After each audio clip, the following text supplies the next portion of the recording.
Selain terkenal dengan produksi kain tradisional Songket, Kota Palembang juga terkenal sebagai tempat pembuatan leker, yaitu kerajinan ukir khas dari kayu seperti meja, lemari, kursi, dan aksesoris lainnya. Kerajinan leker di Palembang sendiri memiliki perbedaan dari kerajinan yang serupa di kota-kota lain di Indonesia.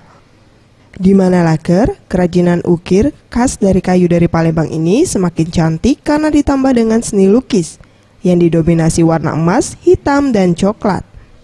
Salah satu pengrajin leker, Suparman, mengatakan seni lukis leker selain mempercantik hasil leker juga memiliki keistimewaan karena selalu menjaga nilai-nilai budaya dan tradisi lokal yang dituangkan ke dalam lukisan.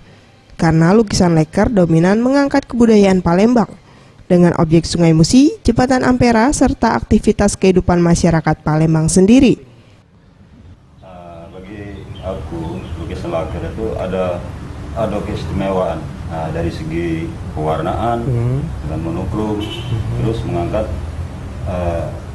tradisi lokal, baik dari segi teknik ataupun dari objek-objek yang ditampilkan. Aku merekam apa yang ada di aktivitas budayaan gitu.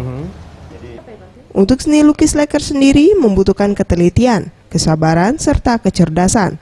Karena lukisan leker berbeda dengan lukisan konvensional kebanyakan. Jika salah bisa dihapus. Namun di leker, pelukis merekam objek dalam imajinasinya serta haruslah benar-benar tepat mengaplikasikannya ke atas media lukis leker tersebut. Maulana Yusuf, Sriwijaya TV.